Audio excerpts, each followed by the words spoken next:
Bonjour, chers élèves. Nous abordons la 5e séance de notre cours sur l'angle inscrit en 3e. Cette séance est consacrée à la résolution de problèmes sur ces 10 angles inscrits. On va donc donner l'énoncé du problème.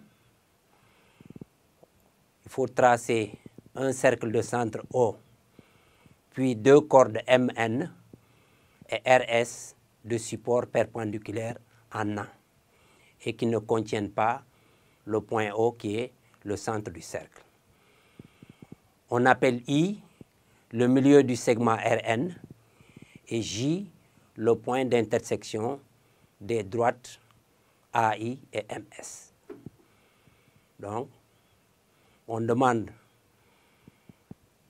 de prouver que les angles MAJ et INA sont égaux. Ensuite, troisième question, on demande de démontrer que la droite AJ est une hauteur du triangle MAS. En quatrième question, on pose l'angle RNM égale 30 degrés. Petit a, démontrer que le triangle OMR est équilatéral. Petit b, exprimer l'aire du triangle OMR en fonction du rayon R du cercle. Voilà donc l'énoncé du problème. Petit 1, on a demandé donc de tracer la figure. La voici. Vous avez le cercle de centre O. On a les cordes RS et MN qui sont perpendiculaires et qui se coupent en A. Donc les deux cordes du cercle sont perpendiculaires en A. I, c'est le milieu du segment RN. Et J est le point de rencontre des droites MS et AI. Donc, J, c'est le point de rencontre des droites MS et AI. Donc, vous observez bien la figure. Elle est là, c'est la même figure qui est là.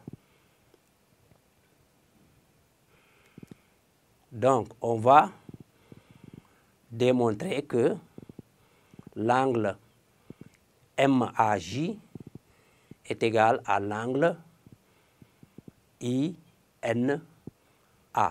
C'est ça la deuxième question, parce que la première, c'est de faire le schéma, ce qui est fait. Maintenant, on va prouver que ces deux angles-là sont égaux. Donc, prouvons que MAJ est égal à INA. Le triangle RAN est rectangle en A, parce qu'on a dit que les droites RS et MN sont perpendiculaires et se coupent en A. Donc, le triangle RAN est rectangle au point A. Et I, on avait dit que c'est le milieu de RN, qui est l'hypoténuse de ce triangle.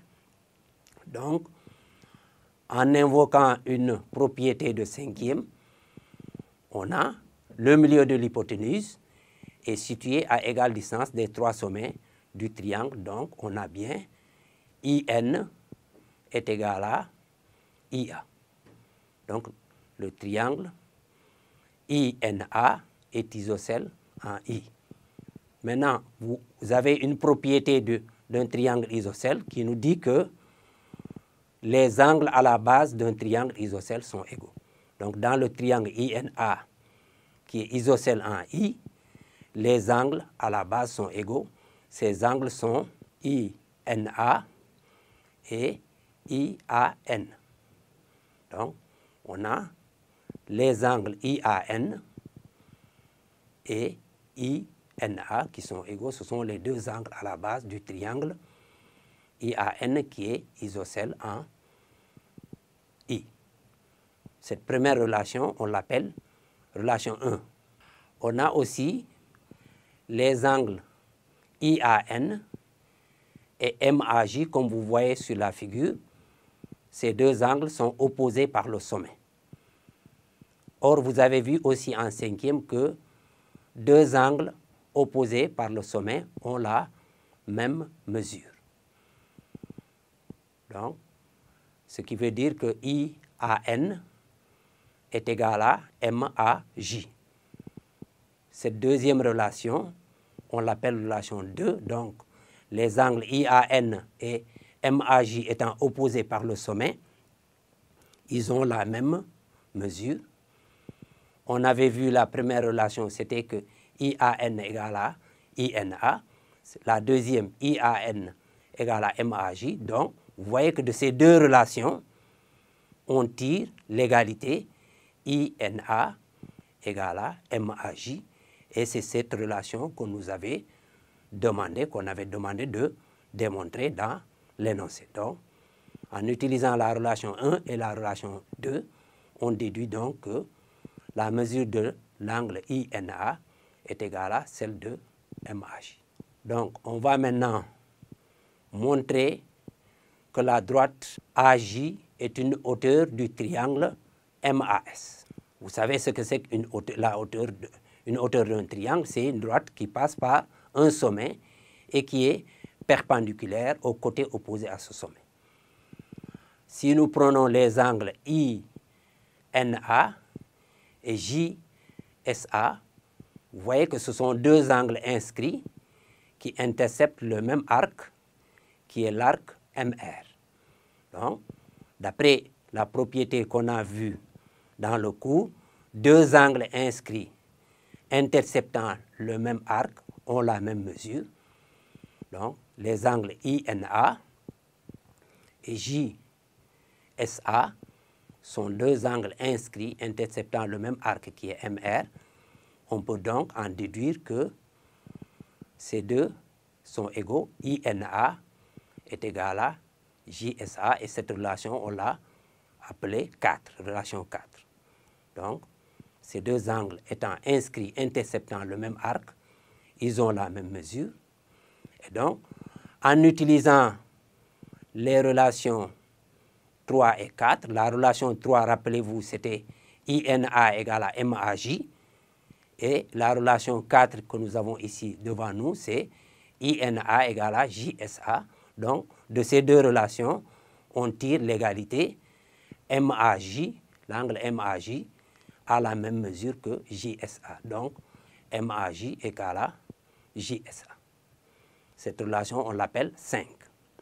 Donc, n'oublions pas que nous sommes en train de démontrer que AJ est une hauteur du triangle MAS. On a que les angles JAS et MAJ sont complémentaires. Parce que si vous observez la figure, vous voyez que, comme on l'a déjà dit, les MA et AS sont perpendiculaires parce qu'on a dit que les deux cordes sont perpendiculaires en A. Donc, ces deux angles, le somme fait 90 degrés, donc ce sont deux angles complémentaires. En utilisant 5, on déduit que JAS et JSA sont complémentaires.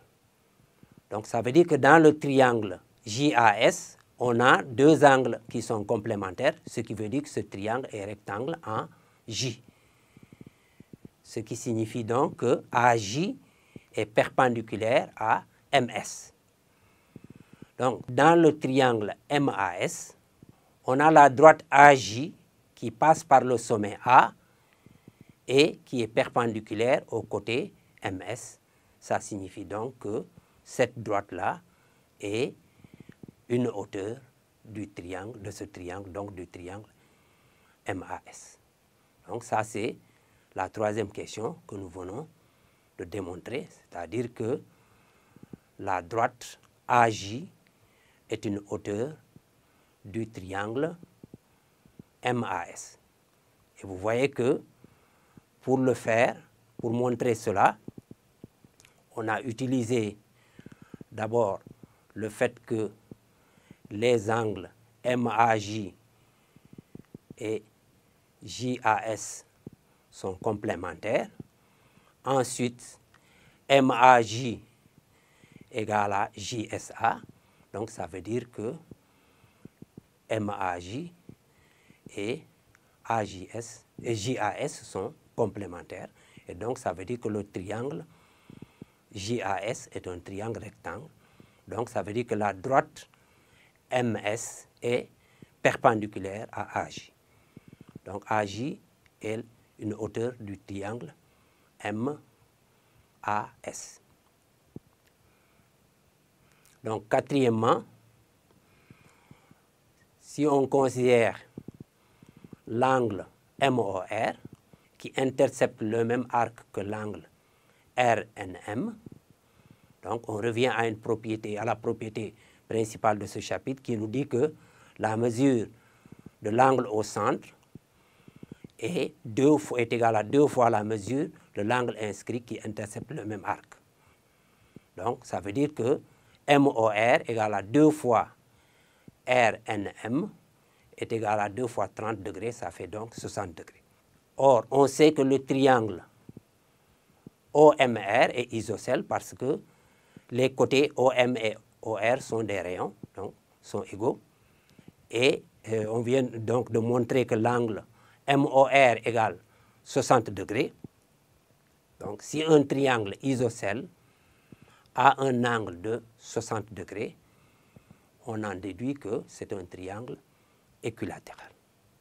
Donc, le triangle OMR est un triangle isocèle parce que les côtés OM et OR sont des rayons et il a un angle de 60 degrés parce qu'on vient de montrer que MOR plutôt est égal à 2 fois RNM est égal à 60 degrés. Donc, on conclut que ce triangle est un triangle équilatéral. Et là, vous avez la figure. Donc, on a ROM est un triangle équilatéral parce qu'il est isocèle avec un angle de 60 degrés. Maintenant, on va calculer l'aire du triangle OMR en fonction du rayon R du cercle. On va considérer H, le milieu du segment MR. Comme on a ici un triangle équilatéral, la droite OH est à la fois hauteur, médiatrice et médiane du triangle OMR. Donc ça veut dire que si nous considérons les triangles HOM, c'est un triangle qui est rectangle en H. Et OM, c'est un rayon du cercle. Donc, si nous prenons OH sur OM, côté adjacent de l'angle HOM, sur hypoténuse de ce côté-là, ça donne cosinus de l'angle MOH. Or, on a montré que ROM mesure 60 degrés et que OH est une bisectrice de l'angle ROM, donc ça veut dire que l'angle MOH mesure 60 divisé par 2, ça fait 30 degrés. Donc, OH sur OM égale cosinus 30 degrés. Or, le cosinus de 30 degrés, vous savez que c'est racine de 3 sur 2. Donc, ça nous permet de calculer la longueur OH. Donc, OH égale racine de 3 sur 2 fois OM. Or, OM est un rayon, donc OH égale racine de 3 sur 2 fois le rayon. Maintenant, l'aire d'un triangle, c'est quoi? Base fois hauteur divisé par 2. Donc, si nous prenons le triangle OMR, pour calculer son aire, on va prendre OH fois MR divisé par 2. On sait que c'est un triangle équilatéral, donc RM, c'est R, le rayon. OH, on l'a calculé, c'est racine de 3 sur 2 fois R. Donc l'aire, ça fait bien racine de 3 sur 2 fois R sur encore R fois R encore. Donc ça fait racine de 3 sur 4 fois R au carré. Donc si nous prenons MR, c'est R, OH, c'est racine de 3 sur 2, et donc si on divise par 2, on aura racine de 3 sur 2 fois R au carré. Donc, on vient d'écrire l'aire du triangle OMR en fonction du rayon R du cercle. Et ceci met fin donc à l'exercice. Vous observez donc ici que pour cet exercice, nous avons utilisé beaucoup de propriétés de cinquième. La question numéro 2, c'est-à-dire pour montrer que les angles MAJ et INA sont égaux, vous voyez qu'on avait d'abord utilisé le fait que le triangle IAN est isocèle. Ce triangle étant isocèle, on a utilisé la propriété qui nous dit que dans un triangle isocèle, les angles à la base sont égaux. Pour revenir à ça, c'était l'égalité 1. Et de cette égalité, on a aussi utilisé une autre propriété de cinquième, à savoir que deux angles opposés par le sommet ont la même mesure. Donc, on a ici les angles IAN et MAJ qui ont la même mesure. Et donc, ce qui nous donne que IAN égale à MAJ et IAN égale à INA. Donc, de ces deux égalités qui sont 1 et 2, on a tiré l'égalité 3, qui est l'égalité qui a été demandée en fait dans l'énoncé. Vous voyez que pour en arriver à cette égalité, on a dû utiliser deux propriétés de cinquième. Les angles d'un triangle isocèle, les angles à la base d'un triangle isocèle, et puis les angles opposés par le sommet. Donc, ça, c'était l'égalité 3, donc, qui avait été demandée. Et maintenant, pour montrer aussi que la droite AJ est une hauteur du triangle MAS, on est revenu à la propriété principale, à une propriété de troisième que vous avez étudiée dans le chapitre, à savoir que deux angles inscrits qui interceptent le même arc ont la même mesure. Et vous avez vu, on a ici INA, qu'on peut appeler aussi RNM. INA, c'est l'angle RNM. Et JSA, c'est l'angle RSM. Et donc, vous voyez bien que ces deux angles sont inscrits, interceptant l'arc RM. Donc, ces deux angles ont la même mesure. Donc, ça, c'est propriété qu'on a vue dans ce présent chapitre-là. Donc, il a été utilisé. Maintenant, cette égalité INA égale à JSA, c'est l'égalité qu'on a notée, égalité numéro 4. Maintenant, en utilisant la précédente égalité qui était INA égale à MAJ, et cette égalité INA égale à JSA, donc ça veut dire qu'on obtient MAJ égale à JSA. Donc, et ici, si on observe la figure, vous voyez bien que les angles JAS et MAJ sont deux angles complémentaires. Pourquoi? Parce que le triangle MAS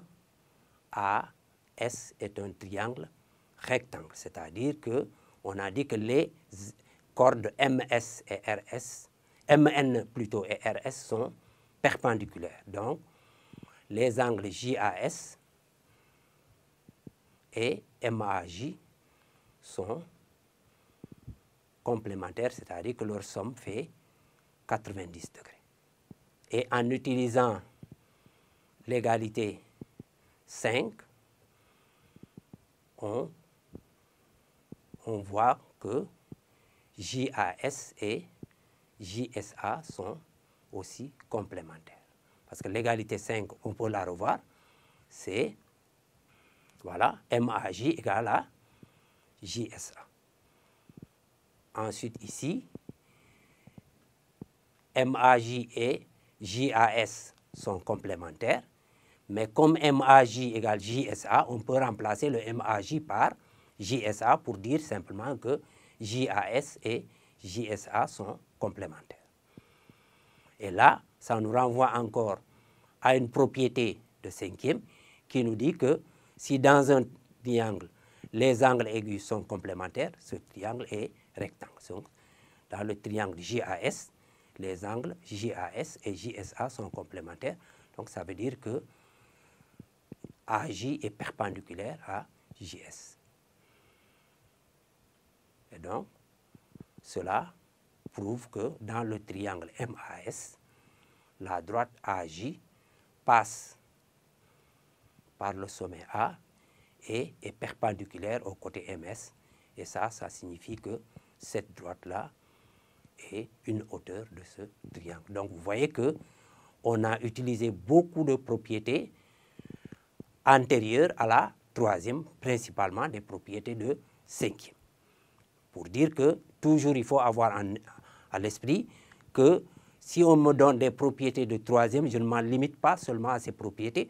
Pour résoudre des problèmes, il faut toujours revenir en arrière, dans la plupart des cas, pour utiliser des propriétés qui sont vues en sixième, en cinquième, en quatrième. Donc, c'est le même cas ici pour montrer que le triangle MOR est équilatéral. On a utilisé une propriété de troisième qui nous dit que deux angles associés, un angle inscrit, un angle au centre, la mesure de l'angle au centre qui est MOR est égale à 2 fois la mesure de l'angle inscrit qui est RNM. Donc, on a donné déjà dans l'énoncé la mesure de RNM.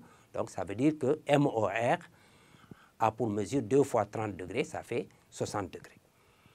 Donc, on sait que ça, on le sait même en sixième, que deux rayons d'un cercle ont la même mesure. Donc, le triangle OMR a deux côtés déjà visibles qui ont la même longueur, c'est OR et OM. Donc, ce sont deux rayons. Donc, ça veut dire que ce triangle est isocèle. En plus, en revenant à la cinquième, où on nous dit que si un triangle isocèle a un angle de 60 degrés, il est équilatéral. Donc, ce triangle OMR est isocèle parce que les deux côtés OM et OR sont des rayons, ils ont la même longueur, et il a un angle de 60 degrés. Conclusion, ce triangle est un triangle équilatéral. Donc, ça veut dire que tous les trois côtés sont égaux au rayon du cercle. Et là, on nous demande de calculer maintenant l'aire de ce triangle, qui est un triangle équilatéral. On a considéré la hauteur relative à RM, au côté RM. Cette hauteur-là, le triangle étant équilatéral, la hauteur est en même temps une médiane, une médiatrice et une bisectrice. Pour le calcul de l'aire, on a encore utilisé un problème de la trigonométrie. OH sur OM, c'est le cosinus de MOH qui est 30 degrés. Donc, ça fait racine de 3 sur 2, d'où on tire la longueur OH est égale à racine de 3 sur 2 OM, donc c'est racine de 3 sur 2 R.